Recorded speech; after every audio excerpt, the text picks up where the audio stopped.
십자가를 지심으로 죄인을 구속하셨으니 그 피를 보고 믿는 자는 주님의 진노 면하겠네. 내가 그 피를 유월절 그 양의 피를 볼 때에 내가 널 넘어서 가리라. 흉악한 죄인 괴수라도 예수는 능히 구원하네. 온몸을 피에 잠글 때에 주님의 진노 면하겠네. 내가 그 피를 유월절 그 양의 피를 볼 때에 내가 널 넘어서 가리라. 심판할 때에 모든 백성 대로 복응받네. 주님의 피로 죄 씻으면 주님의 진노 면하겠네. 내가 그 피를 유월절 그 양의 피를 볼 때에 내가 널 넘어서 가리라. 구주의 사랑 크신 은혜 보혈의 능력 의지하세. 심판의 불이 내릴 때에 주님의 진노 면하겠네. 내가 그 피를 유월절 그 양의 피를 볼 때에 내가 널 넘어서 가리라. 아멘. 네, 찬양 한 곡 더 하시겠습니다. 266장입니다. 네, 찬송가 266장입니다.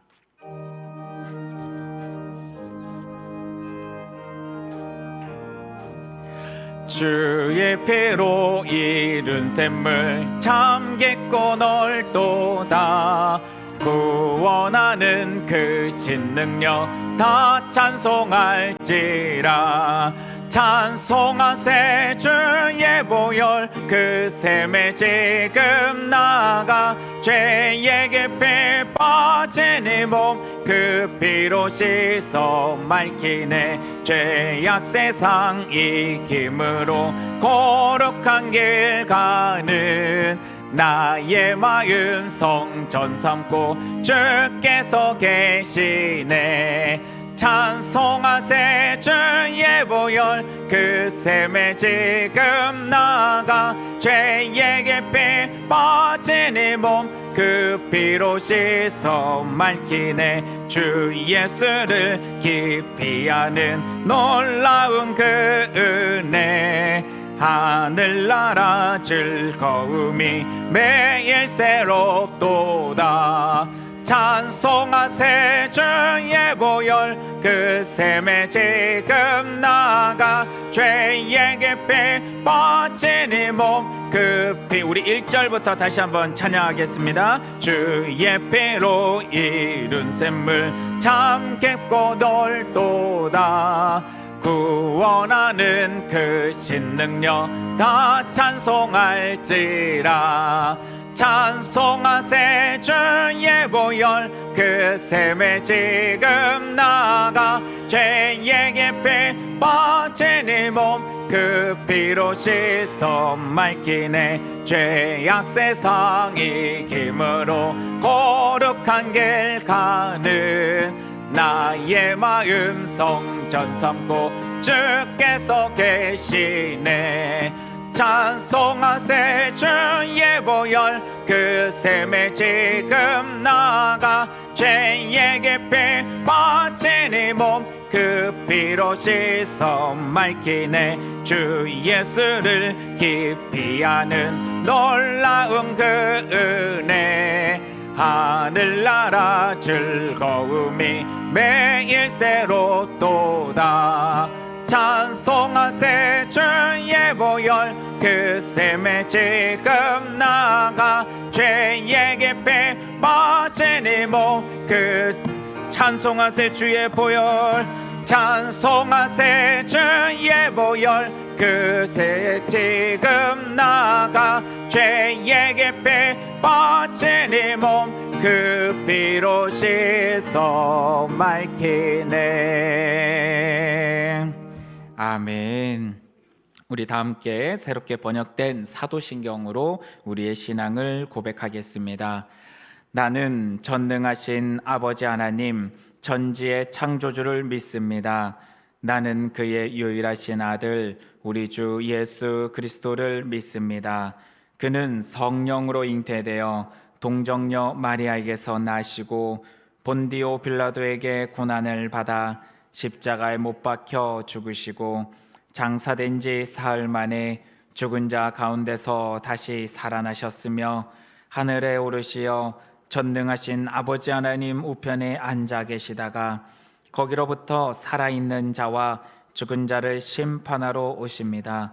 나는 성령을 믿으며 거룩한 공교회와 성도의 교제와 죄를 용서받는 것과 몸의 부활과 영생을 믿습니다. 아멘.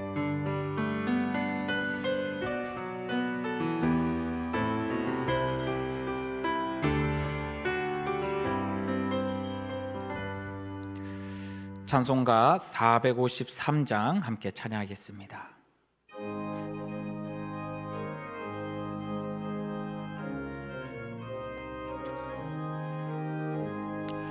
예수도 알기 원하네 크고도 넓은 은혜와 대속해 주신 사랑을 간절히 알기 원하네 내 평생의 소원 내 평생의 소원 대속해 주신 사랑을 간절히 알기 원하네 성령이 스승되셔서 진리를 가르치시고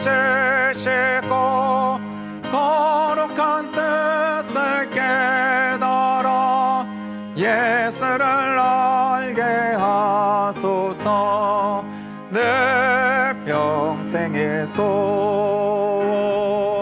내 평생의 소원 대속해 주신 사랑을 간절히 알기 원하네 성령의 감화 받아서 하나님 말씀 배우니 그 말씀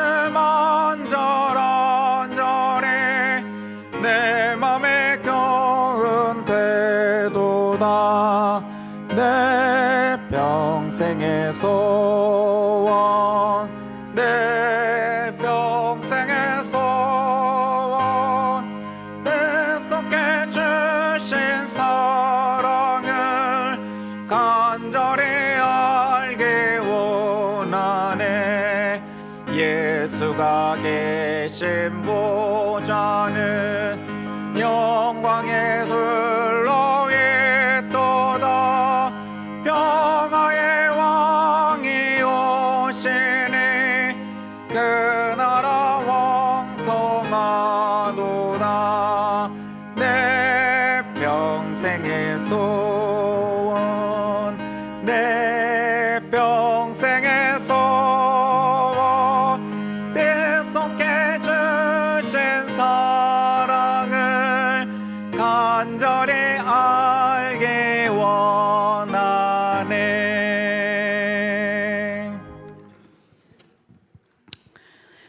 참 좋으신 주님 감사합니다. 부족하고 연약한 저희들에게 오늘이라는 새날을 주셔서 살아갈 수 있는 힘을 주시고 함께 하시니 감사합니다. 오늘도 세상의 소란함을 뒤로한 채 주님의 음성에 귀 기울이기 위해 모였사오니 이 시간 우리의 마음을 열어 주옵소서.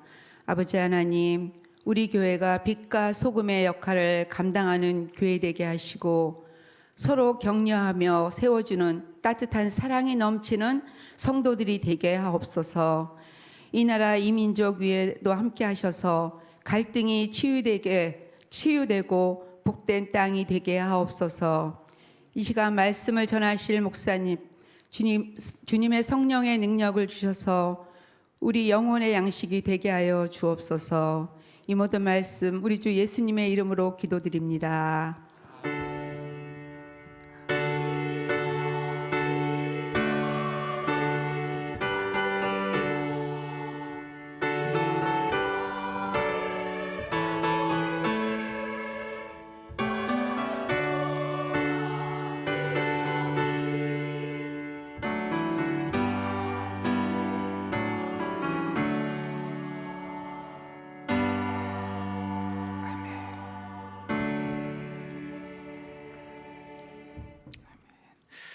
교회 소식 알려드립니다.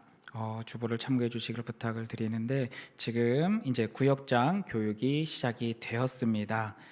주일 오후 예배 후 그리고 수요 오전 예배 후에 이 장소에서 구역장 교육이 계속해서 이제 진행이 됩니다.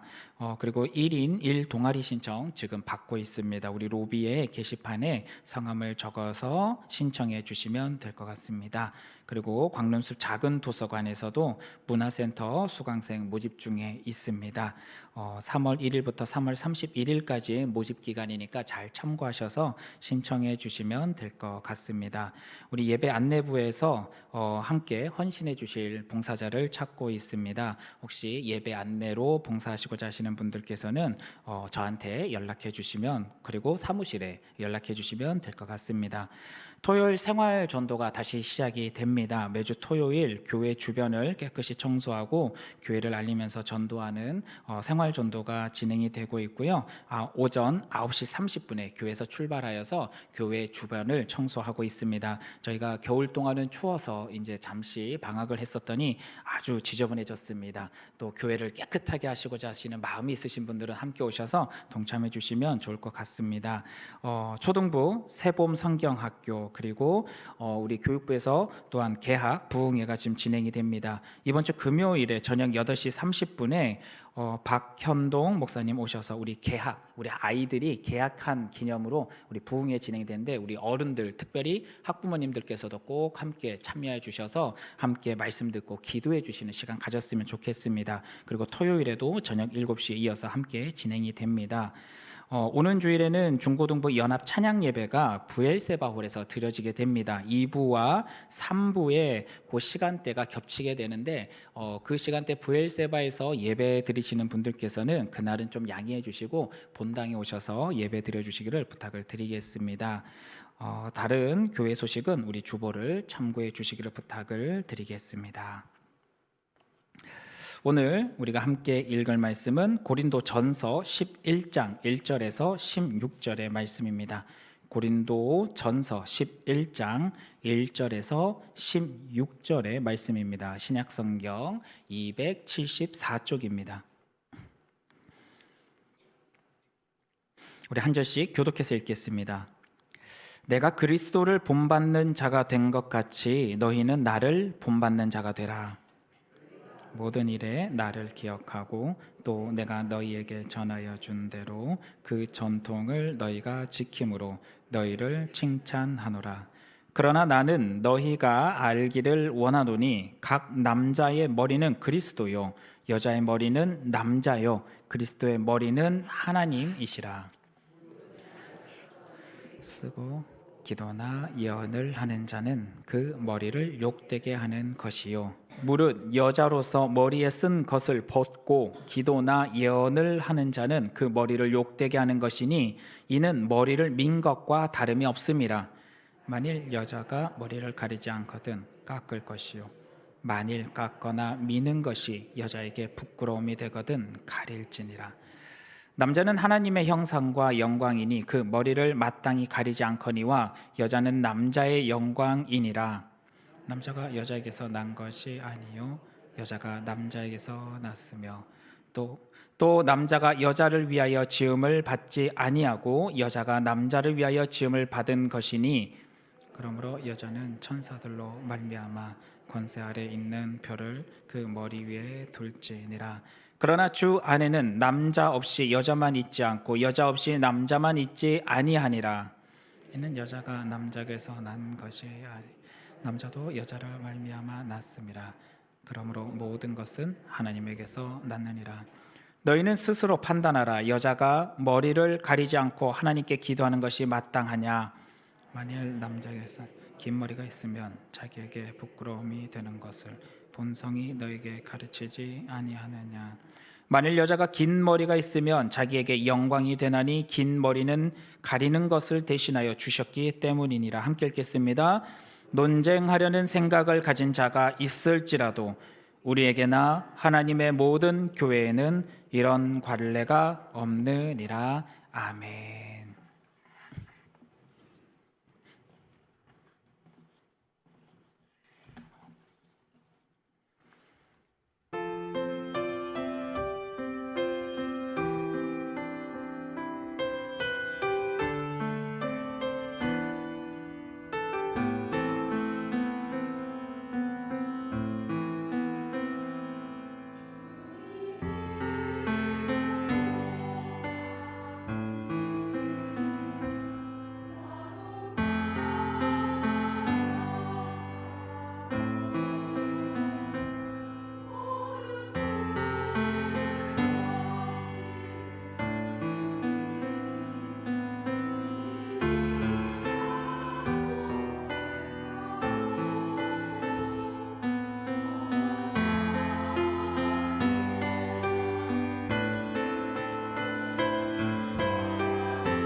아멘.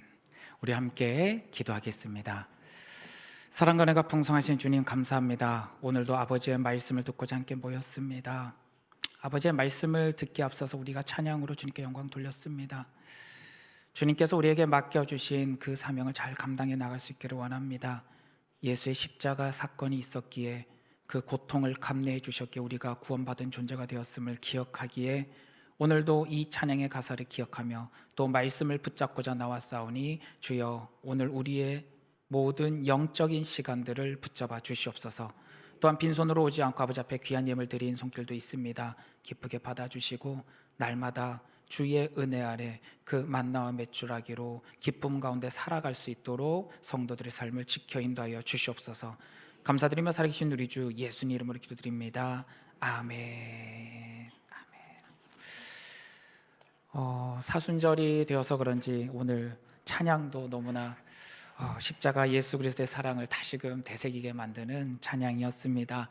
우리가 날마다 예수님의 이 십자가 사랑을 기억하며 나의 일평생의 삶 속에서도 내게 맡겨진 십자가를 잘 짊어지고 주님 오실 그날까지 우리가 함께 나아갈 수 있는 믿음의 동역자들이 될 수 있기를 간절히 소망합니다.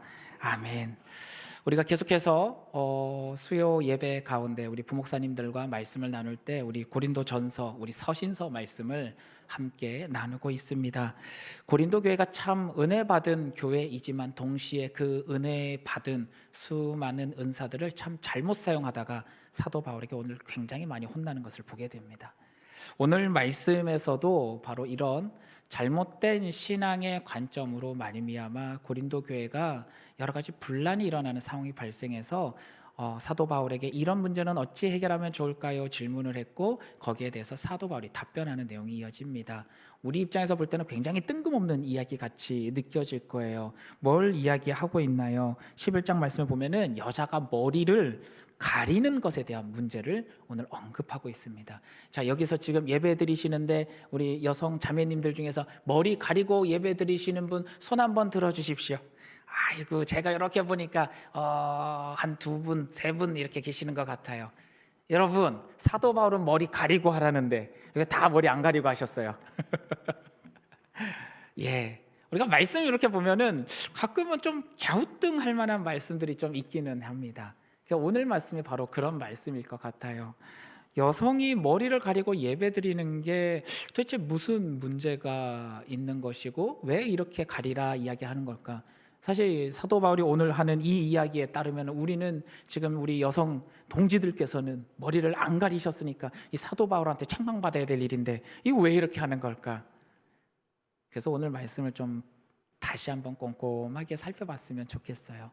제가 결론적으로 말씀을 드리면요, 사도 바울이 사실 지금 이야기하고 싶은 것은 자유와 질서에 대한 이야기예요. 한번 따라해 주시기 바랍니다. 자유와 질서에 대한 관계. 네, 사실은 오늘 이걸 이야기하고 싶은 거예요. 제가 제목에서는 다른 이야기를 했습니다. 예배자의 자세라고 해놓고 이어서 뭐라고 했습니까? 공동체 질서라고 했습니다. 오늘 이 문제가 부각된 것은 예배의 현장 속에서 있었던 문제 때문이에요. 고린도 교회 가운데 남성들이 머리를 이렇게 가리고 예배를 드립니다. 그리고 여성들은 머리를 가리지 않고 예배 드리는 존재들이 많이 나타납니다. 사실은 머리를 가리느냐 가리지 않느냐 이 남성과 여성 둘 다에게 이것이 고린도 교회는 문제가 돼버린 상황입니다. 좀 이상하게 생각할 수 있을 거예요. 여러분, 예루살렘의 통곡의 벽에 대한 사진들이나 이미지를 보면요, 지금도 랍비들은 토라, 율법, 말씀을 읽을 때 어떻게 하냐면 머리 이렇게 쓰고 읽어요. 예배드리는 현장 속에서 이렇게 하고 예배를 드려요. 그리고 그 현장에 들어갈 때 남자들은요, 거기 외국인들이 들어가면요 꼭 요만한 찐빵같이 생겨 머리에 얹게 해요. 머리를 가리게 해요. 그러니까 유대 전통에서, 예배 전통에서는 머리를 가리는 게 전통이에요. 예배 현장 속에 항상 머리를 가리라고 합니다. 남자들도. 이거를 뭐라고 하냐면 탈리트라고 해요. 한번 따라해 주세요. 탈리트. 예, 이 전통을 탈리트 전통이라고 하는데 유대 전통하에서는 이렇게 머리를 가리고 예배를 드리고 율법을 읽는 것이 그들의 전통입니다. 이 전통이 어디에서 왔느냐? 사실은 말씀에서부터 오고 있어요. 민수기 말씀에서 이게 전례가 되고 있는 건데 민수기 15장 말씀입니다. 우리 15장 말씀 한 번만 찾아볼까요? 민수기 15장.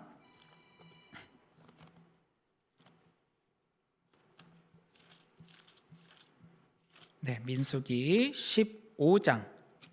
자, 38절 말씀 한번 보도록 할게요. 37절, 38절 같이 읽겠습니다. 37절, 38절 성경책을 직접 한번 찾아보시고요. 함께 읽도록 하겠습니다. 두 절을 같이 읽겠습니다. 시작.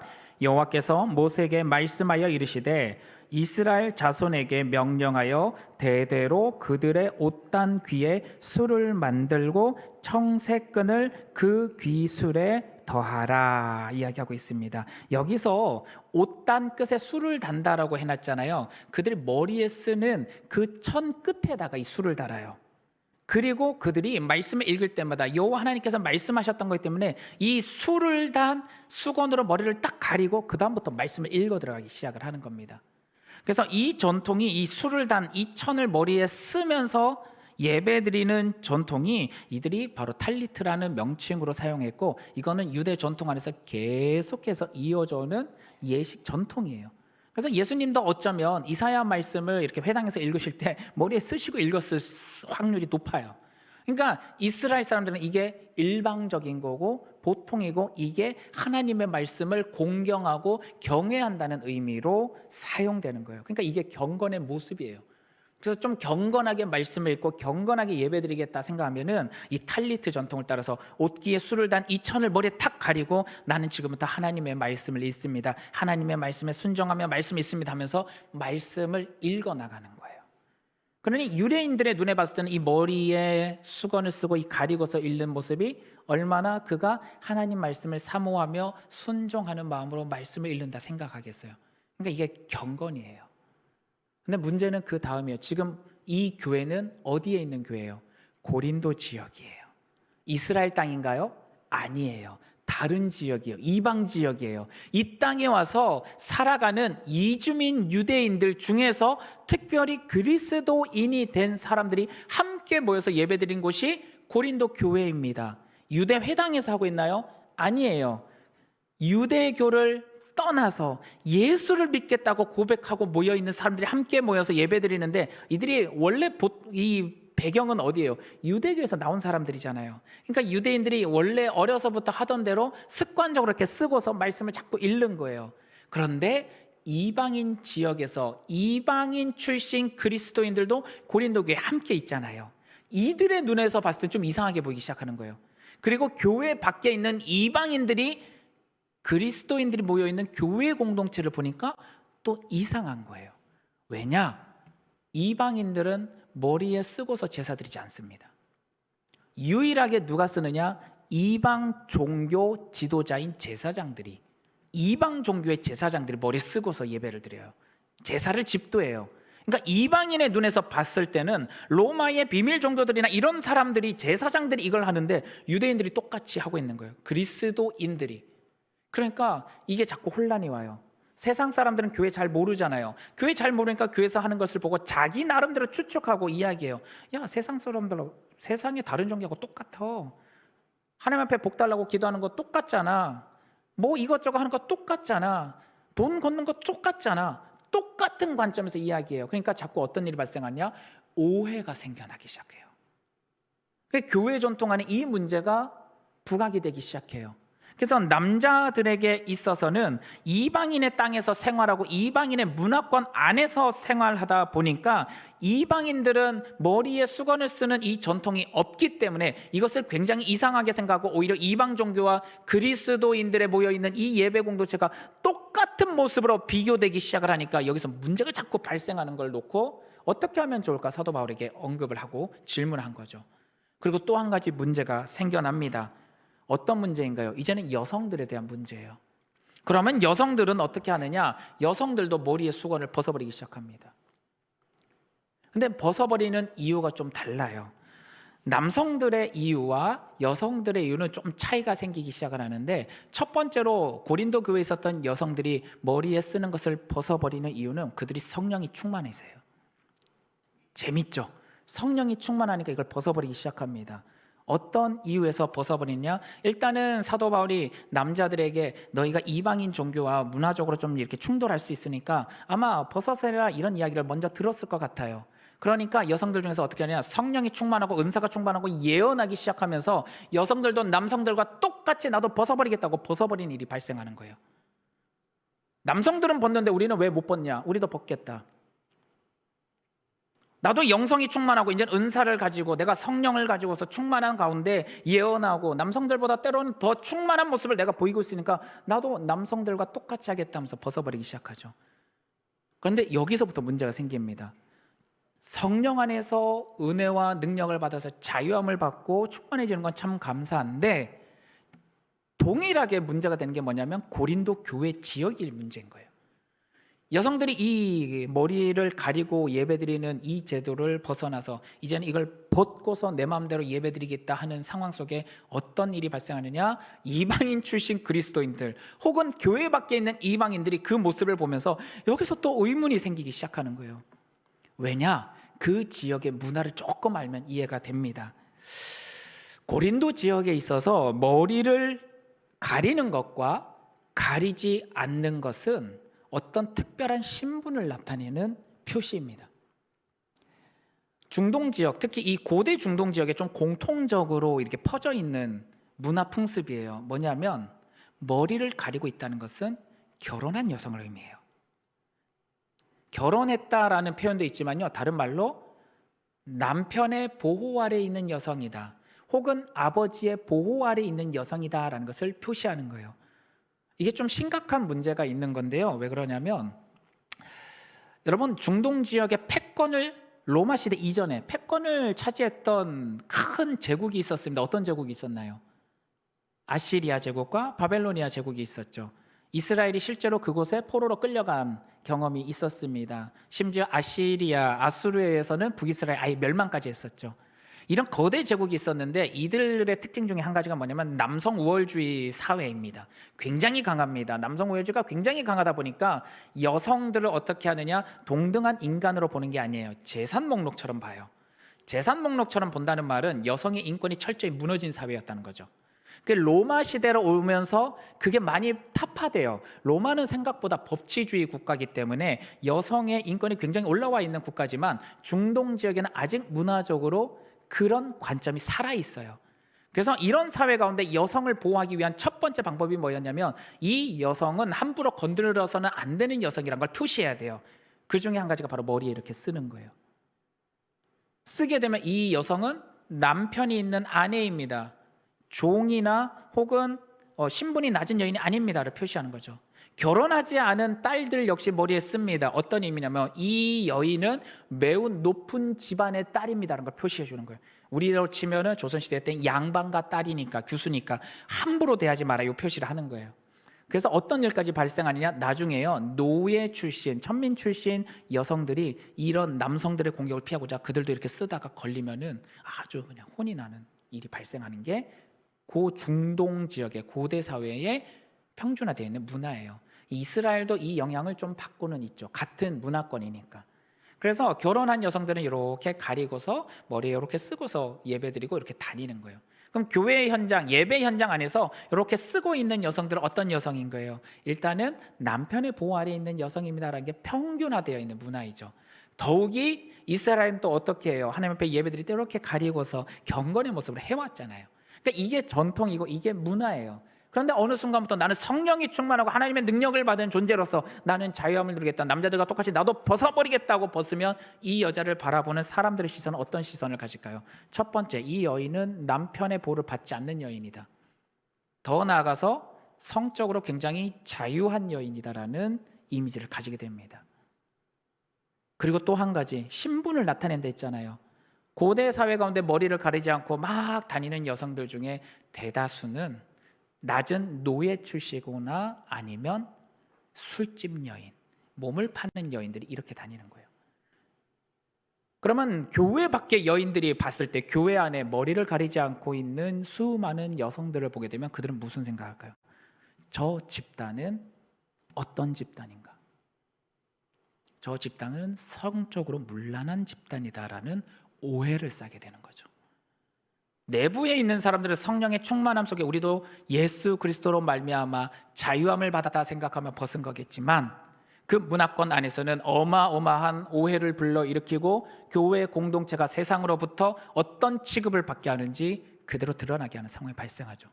교회 안에서도 동일합니다. 이방인 출신 그리스도인들의 눈에 봤을 때 저 모습은 매우 이질적이고 심지어 오해를 살 수 있고, 심지어 이런 모습을 보여줌으로 말미암아 내가 신앙생활을 지켜나가는데 너무나 어렵게 만드는 일이 발생하고 있는데, 그녀들이 하는 이야기는 나는 성령 충만한 자이기 때문에 나는 자유함이 있어, 그러니 나를 건들지 마시오 하면서 자기 주장을 펼치는 거죠. 초기 기독교 가운데 이 성령 충만함이 굉장한 자유를 주셨지만, 또한 그 시대는 너무 초기다 보니 교회 안에 질서가 잡혀 있지 않은 거죠. 그래서 사도 바울이 쓴 서신들을 자꾸 읽다 보면 질서에 대한 이야기를 의외로 사도 바울이 많이 합니다.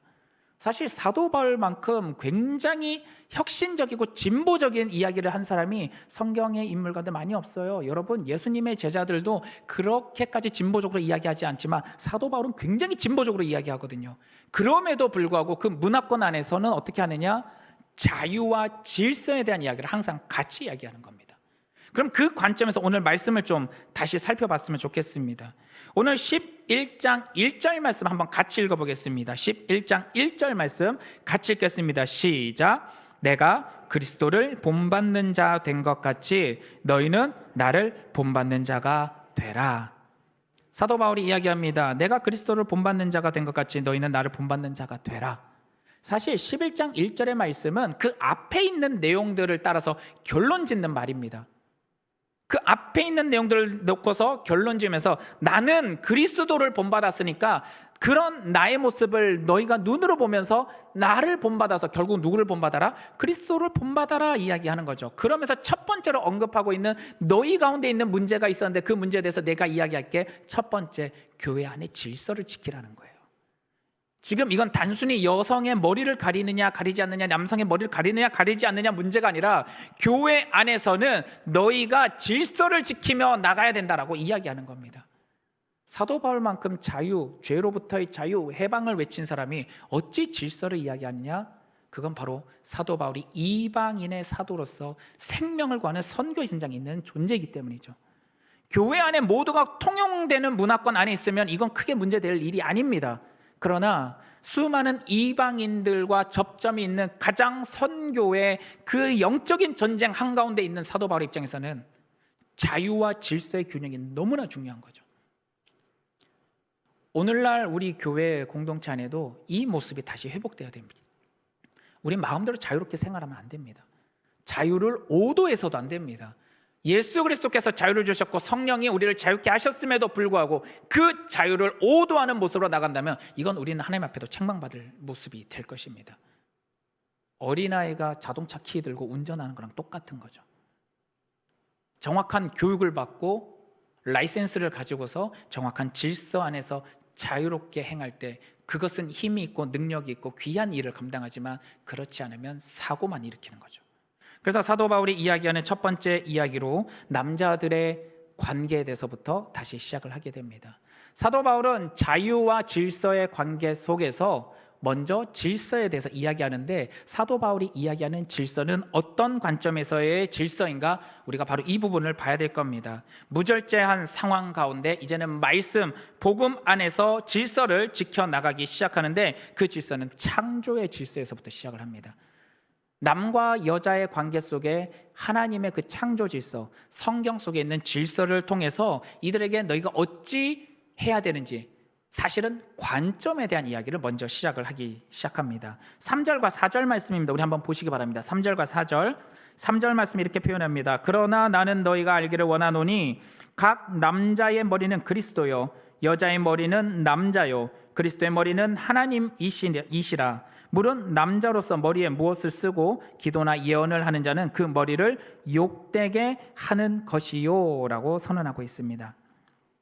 3절에 그러나 나는 너희가 알기를 원하는데 남자의 머리는 그리스도다, 그리고 여자의 머리는 남자다, 그리고 그리스도의 머리는 하나님이다 라고 선언하는 이 내용, 뭔가 계급이 있는 것 같고 뭔가 이렇게 수직적 관계가 있는 것처럼 보입니다. 창조 질서에서는 순서가 있다는 것은 분명합니다. 그러나 여러분, 이게 수직적 관계는 아닙니다. 수직적 관계는 오직 하나님과 우리 사이의 관계만 수직입니다. 그러나 순서는 있다는 거예요. 질서는 있다는 거예요. 무엇인가 우리 창조되었을 때를 한번 생각해 봅시다. 하나님께서 인간을 창조하실 땐 누구를 먼저 창조하십니까? 남자를 먼저 창조하십니다. 그리고 남자를 돕는 무엇으로서 여성을 창조하죠? 배필로서 창조하죠. 순서는 정해져 있습니다. 하나님께서 남자를 창조하시고 남자를 돕는 배필로 여성을 창조하시면서 순서는 지으셨다는 거예요. 그러니 여성이 해야 될 관점은 바로 돕는 배필로서 남자를 도와주고 그 질서를 따라주는 것. 그리고 남자는 하나님의 창조물로서 누구를 따라야 되나요? 우리의 주인 되신 예수 그리스도를 따르고, 그리스도를 따른다는 것 자체가 이미 하나님을 따르는 것이라는 것을 분명히 밝힙니다. 그러니 우리는 창조의 질서인 이 질서 안에서 자유와 질서를 함께 만들어 가야 됩니다.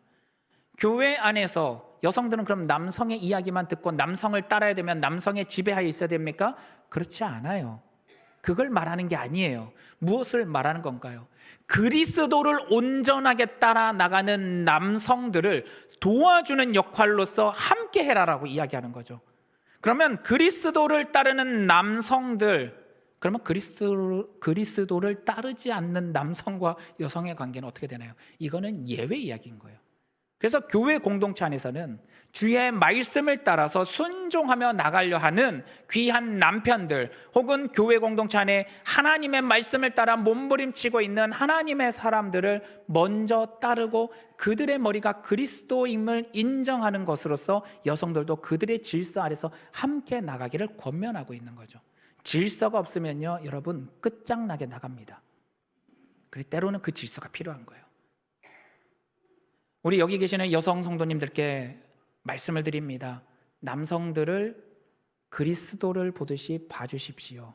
그러나 제가 뭐라고요? 그러나 어떤 남성들요? 말씀 앞에서 순종하며 나가는 남성들을요. 말씀 앞에서 순종하며 나가고 애끓는 마음으로 그 신앙 지켜나려고 몸부림치는 남편들의 그 질서를 따라주시길 부탁드립니다. 그렇지 못한 모습이 있다면 여러분 눈물 흘리며 기도하세요. 우리 남편이 정말 그리스도를 온전하게 따르도록 만날 수 있게 도와달라고 여러분 기도하세요.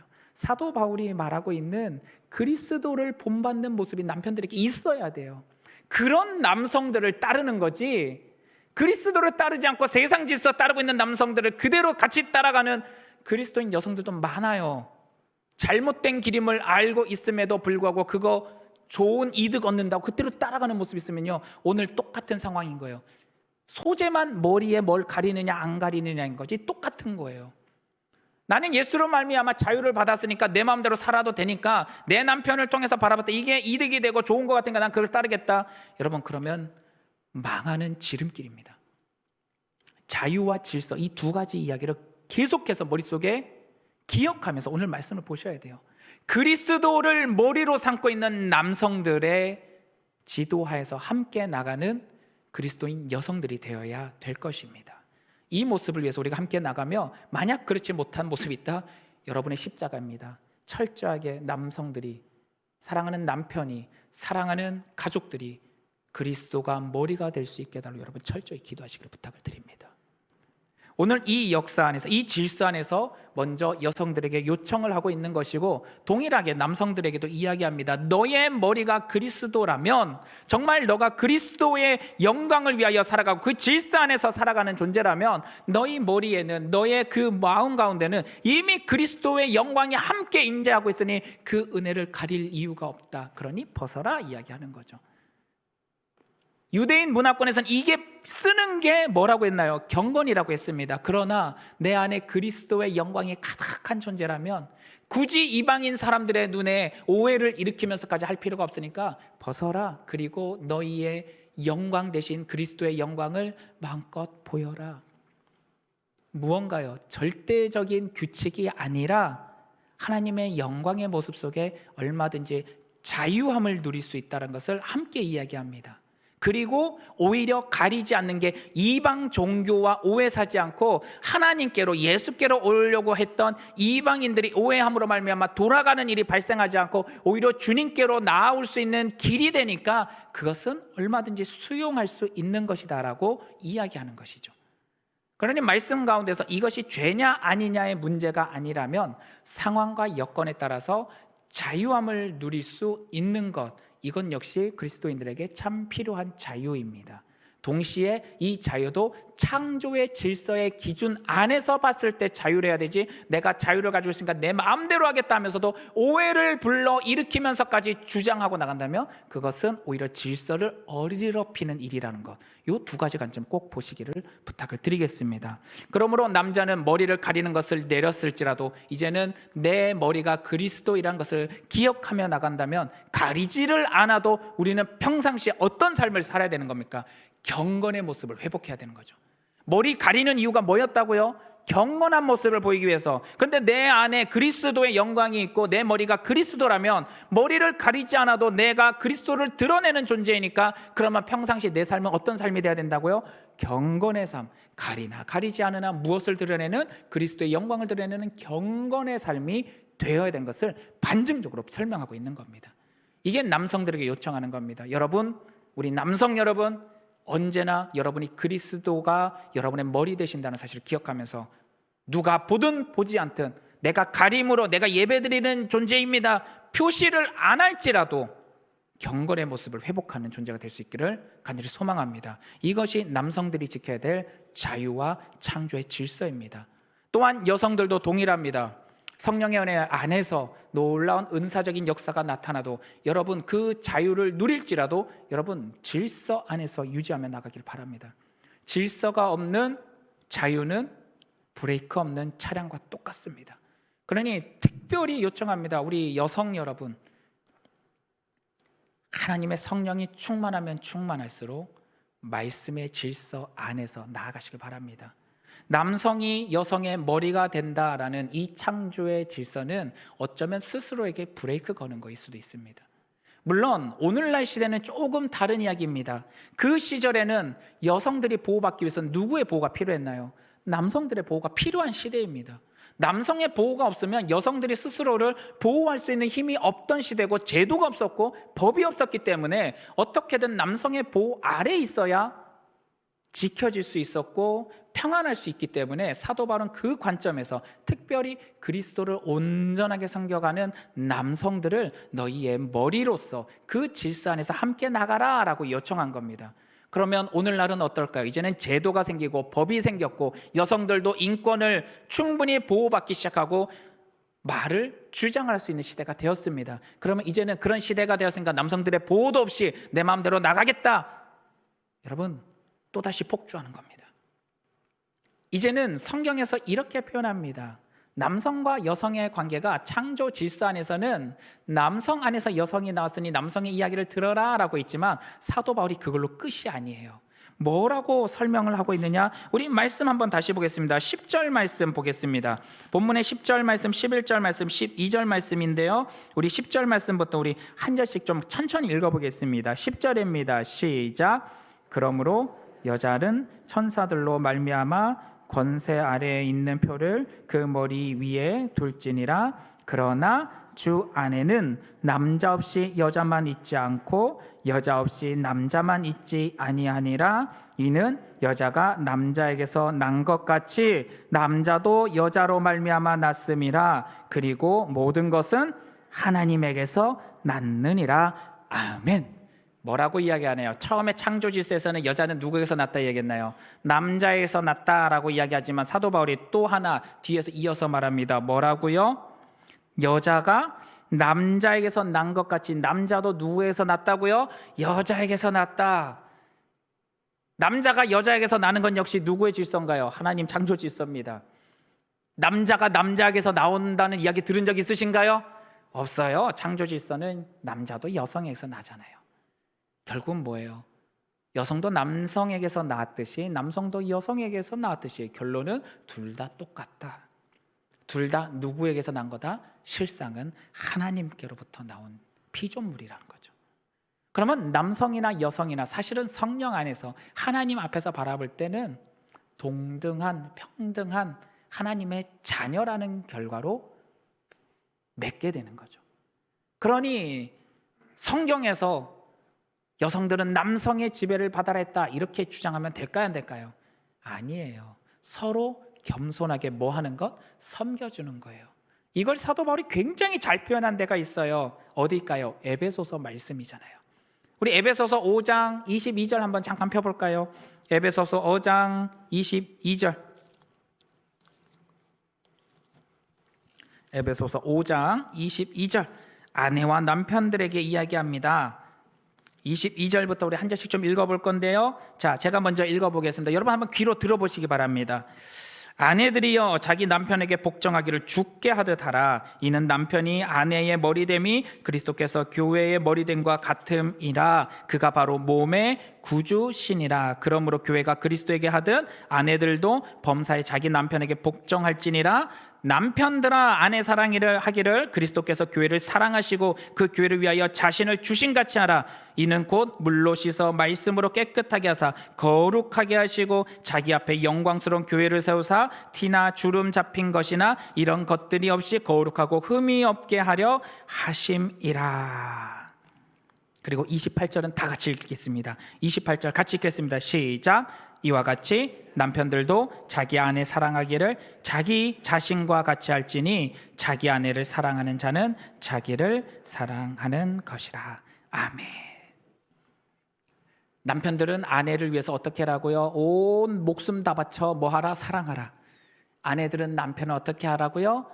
그리스도처럼, 교회처럼 우리가 섬기고 사랑하라.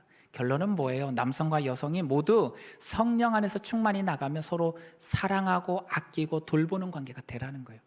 사도 바울이 이거 말했어요. 너무 자유가 터져 나오니까 질서를 잡기 위해서 창조의 질서를 가지고서 여성과 남성 가운데 특히 그 문화권 아래서 그들이 주의해야 될 것을 알려주었지만 그리스도 예수의 그 가치관, 성경적 가치관, 말씀의 가치관 안에서 바라볼 때 결국은 남성과 여성은 서로를 어떻게 하라? 철저하게 사랑하라는 거예요. 아끼라는 거예요. 특히 믿음의 공동체일수록, 믿음의 부부일수록 철저히 아껴라. 누가 앞서라 이야기하나요? 남성은 여성의 우두머리고 머리니까 철저히 복종시켜라 이런 이야기 하나요? 아니요, 철저히 섬겨라 이야기하잖아요. 무엇까지 내주면서 목숨까지 내줄 정도로 섬겨라. 여러분, 우리 남성분들 목숨까지 내줄 정도로 우리 아내들을 사랑하셔야 됩니다. 아멘? 예, 아멘이 힘드시죠? 그래도 하셔야 돼요. 우리 주님께서 교회를 위하여 목숨을 내주신 것처럼 동시에 우리 아내들은 어떻게 하라고요? 내 남편을 그리스도처럼 뭐 하라고요? 섬기고 사랑하라. 여러분, 그 모습이에요. 그러면 고린도 교회 공동체 안에 남성과 여성들 가운데 이와 같은 하나님의 창조 질서 그리고 예수 그리스도의 사랑의 관계가 들어오기 시작하면 내 안에 아무리 성령이 충만해서 은사가 충만하고 예언이 충만해서 남들 보기에 내가 더 우월한 것처럼 느껴져도 얼마든지 뭐 할 수 있다고요? 오히려 섬기고 겸손하게 기도해주고 붙잡아주고, 또한 세상 가운데 교회를 향해서 예수 그리스도를 만나고자 오는 사람들이 오해하지 않도록 나 스스로 할 수 있음에도 불구하고 뭐 하지 않는 자유? 하지 않는 자유. 그게 진짜 자유인 거죠. 그리스도인들이 이 자유를 자꾸 방종할 때가 많습니다. 자유가 주어졌다 해서 내 마음대로 할 수 있는 자유가 있다고 내 마음대로 하려고 자꾸 합니다. 그렇지 않습니다. 오해 생길 수 있고 누군가가 주님 앞에 나오는데 거리낌이 될 수 있다면 과감히 버리고 안 할 수 있는 자유, 이 세상의 문화를 거부할 수 있는 자유, 이 세상 사람들은 이게 좋다 이거 하자 저거 하자 할지라도 나는 예수 그리스도를 위해서 그리고 잃어버린 영혼이 돌아오는 일을 위해서 하지 않고 내려놓겠습니다 결단할 수 있는 자유, 이게 진정한 자유이고 예수 그리스도가 죽지 않을 수 있음에도 불구하고 하나님의 계획을 이루시기 위해서 십자가를 짊어지고 죽으려고 작정하시고 골고다를 향해 올라가셨던 그 자유가 바로 우리에게 주어진 진정한 자유란 것을 우리가 잊지 않아야 될 것입니다. 결국 이 자유와 질서가 균형을 이루었을 때 바로 그 모습이 그리스도를 본받는 모습이란 것을 우리에게 알려주고 싶은 것이죠. 사도 바울은 너무나 율법주의적인 사울이었지만 예수를 만남으로 자유함이 일어나고 나서 영혼들을 위하여, 특히 이방인 영혼들을 위하여 목숨을 다 바쳐 나아간 복음의 수호자로서 자신의 모든 삶을 질서 안에서 살아간 존재가 된 그런 인물입니다. 우리도 이 모습을 바라보면서 이 땅을 살아갈 때 어떤 관점에서 살아야 되는가, 우리 모습을 날마다 되돌아봐야 될 것입니다. 자유를 누리십시오. 그러나 하나님의 말씀의 질서 안에서 참다운 자유를 누리는 그런 그리스도인들 될 수 있기를 간절히 소망합니다. 오늘 이 말씀을 기억하며 교회에서 머리를 가려야 된다, 가리지 않아도 된다, 이런 논쟁하려고 살아가는 존재가 아니라 주님의 사랑과 그 질서 안에서 더 많은 영혼들을 위하여 함께 수고하며 나가는 사랑하는 우리 그리스도인들 될 수 있기를 간절히 소망합니다. 오늘 본문 말씀의 마지막 절인데요, 우리 마지막 절 16절 한 번만 같이 읽고 기도하겠습니다. 16절입니다. 시작. 논쟁하려는 생각을 가진 자가 있을지라도 우리에게나 하나님의 모든 교회에는 이런 관례가 없느니라. 아멘. 항상 교회에서는 논쟁하려고 하시는 분들이 문제를 일으킵니다. 논쟁보다는 말씀 안에서, 사랑 안에서, 질서 안에서 순종하며 나갈 수 있는 존재가 될 때 오히려 그 안에서 하나님의 역사는 나타난다는 것을 기억하며 우리 그리스도를 본받는 그런 그리스도의 모습으로 살아갈 수 있기를 간절히 소망합니다. 함께 기도하겠습니다. 사랑과 은혜가 풍성하신 주님 감사합니다. 오늘도 말씀을 붙잡고 기도하며 나가오니 주여 우리에게 말씀의 자유와 질서를 허락하여 주시옵소서. 감사드리며 살리신 우리 주 예수님 이름으로 기도드립니다. 아멘. 우리 찬송가 195장 함께 찬양하겠습니다.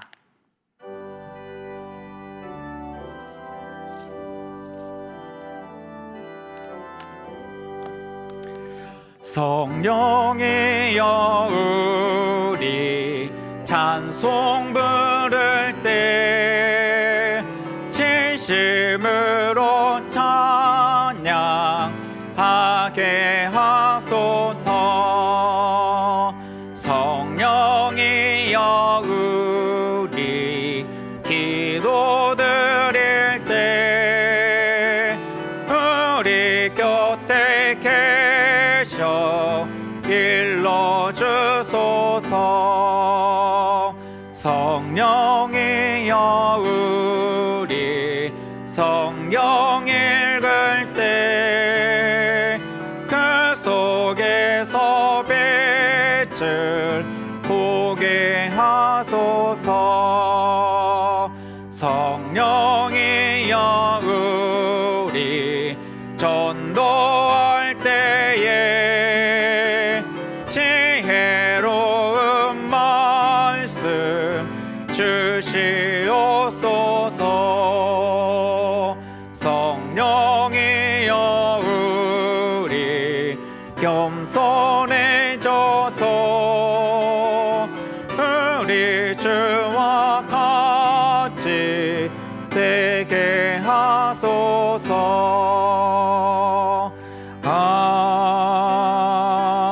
아멘. 오늘 말씀을 생각하며 함께 기도하며 나갔으면 좋겠습니다. 우리 안에 성령이 허락하신 자유함과 또한 말씀의 질서가 함께 균형 잡히게 역사하여 주셔서 세상 가운데서 온전히 그리스도를 본받는 모습 나타낼 수 있게 해달라고 함께 기도하며 나가기 원합니다. 같이 기도하겠습니다. 사랑과 은혜가 풍성하신 주님 감사합니다. 오늘도 말씀을 바라보며 나갑니다. 예수 그리스도 십자가의 죽음과 부활, 그리고 우리 안에 함께 하시는 성령으로 말미암아 우리는 자유함을 받았습니다. 그러나 때로는 이 자유함을 오도하고 신앙의 삶의 모습 속에서 너무나 균형 잡히지 못한 삶으로 살아갈 때도 참 많이 있음을 고백합니다. 아버지, 자유가 있어야 됩니다. 그러나 또한 그 자유도 말씀의 질서 안에서 유지되어야 될 줄로 믿습니다. 우리에게 말씀의 지혜와 그 질서의 능력을 허락하여 주시고 내게 주신 주신 자유 성령의 능력을 아버지 앞에 아름답게 사용하여서 주님의 나라와 영광을 위하여 또한 영혼들을 구원시키는 일을 위하여 그리고 교회가 하나 되고 평화롭게 하는 일에 귀하게 쓰임받을 수 있게 도와주시옵소서. 주의 몸된 교회를 논쟁하며 해치는 것이 아니라 오히려 견고하게 세워나가고 단단하게 만들어 나가고 또한 많은 이들이 함께 주의 은혜의 역사를 경험할 수 있도록 돕는 자로서의 삶의 모습을 회복함으로 말미암아 주의 영광을 드러내며 아름다운 생명의 빛을 비추는 귀한 은혜의 역사가 나로 말미암아 나타날 수 있도록 우리를 붙잡아 주시고 분별케 하시고 지혜롭게 이끌어 주시옵소서. 그로 말미암아 주의 영광이 온전히 드러날 수 있도록 주님 역사여 주시옵소서. 함께하여 주시옵소서. 아버지, 이제는 주님께서 가르쳐 주신 기도로 예배를 마치겠습니다. 하늘에 계신 우리 아버지여, 이름이 거룩히 여김을 받으시오며 나라의 임하옵시며 뜻이 하늘에서 이룬 것 같이 땅에서도 이루어지이다. 오늘날 우리에게 일용할 양식을 주옵시고 우리가 우리에게 죄 지은 자를 사하여 준 것 같이 우리의 죄를 사하여 주옵시고 우리를 시험에 들게 하지 마옵시고 다만 악에서 구하옵소서. 대개 나라와 권세와 영광이 아버지께 영원히 싸움나이다. 아멘.